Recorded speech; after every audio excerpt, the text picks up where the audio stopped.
Kinder's Corner, where we talk all things kindergarten. Hi, I'm Mrs. Meyer. Hi, I'm Mrs. Metz. And I'm Miss Buckley, here to talk about some of the beginning of Q3 back to school things. Yes. Welcome back. Right? Welcome back. Recharged, ready to go. Yes, hopefully everyone had a great break and had that time with their families. And lots of rest. Yes. I know that by yesterday, my kiddos were back in action. They were awake and they were ready for school. Yes. So we're talking about lots of rest and stuff. Next week, we are going into iReady testing. So that is that state test that we took at the beginning of the year, and you got your child score for the ELA and the math portion. So we are doing that again in the middle of the year to see that growth. So just reminders, please make sure that your child is having that routine, that bedtime routine, getting lots of rest, because we will be doing that starting next week. Get a good breakfast in the morning. If they don't have breakfast at home, they can always get breakfast here at school. So just getting ready for that. And it's getting chilly out there. Yes. It really is, yes.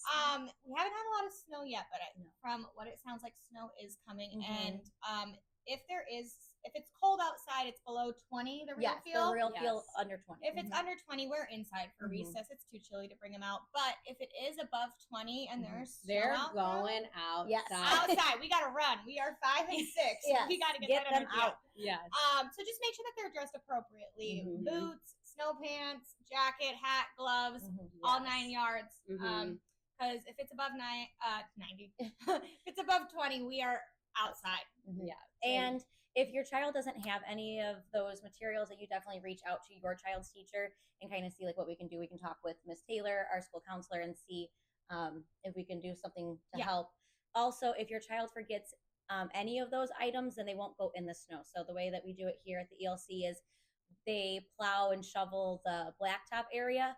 So if kids don't have snow boots or snow pants, hats, gloves, then they stay on that area. But if your child has all the things, that's what I had to tell the kids, like, you have all of it. Head to toe. Yes. Then you can go into the snow. So great if you have a coat, hat, gloves, and boots, but if you don't have snow pants, you're not going out. So into the snow. So just, make sure you have all of those. Yes. And thinking of snow, there is always a possibility that we get so much that we have to do school from home. And so sometimes that looks a little different. We've done school from home on election day, where we taught in the morning and then you had assignments. A few of those days, if it is super snowy, we'll have an e-learning day where all of it looks like that afternoon. So in the back of your was like parent-teacher conference day. Yes. Yes. Okay, yes. So we have gotten to see that before. So that's perfect. You guys already know what Canvas looks like, all of that. The back of that red folder still should have those e-learning packets, making sure that you are completing those assignments, watching those videos. And I know the kids always really like those videos because then they get to see just not their teacher, all the other teachers. All the other teachers, yes. And so if you don't back the next day, because they're like a random kid that's not, you haven't, like they're even not in the green zone, and they're like, you were on my computer. I'm like, I was. Thank you. I hope, So if you don't see your child's teacher, it is still your child's work, because we do divvy up the work for that day. And so then you'll be able to complete and turn those in on Canvas.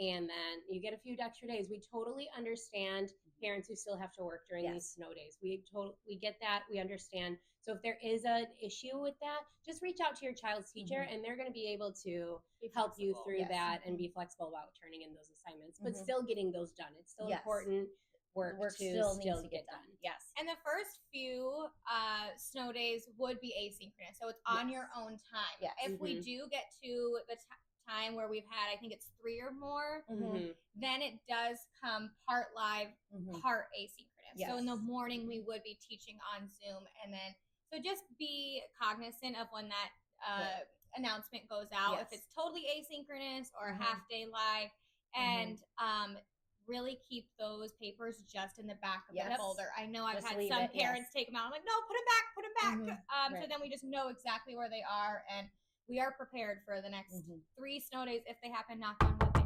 they don't. Right. And you might be thinking, like, how would you know if there is a snow day? So definitely making sure that you are connected with Parent Square.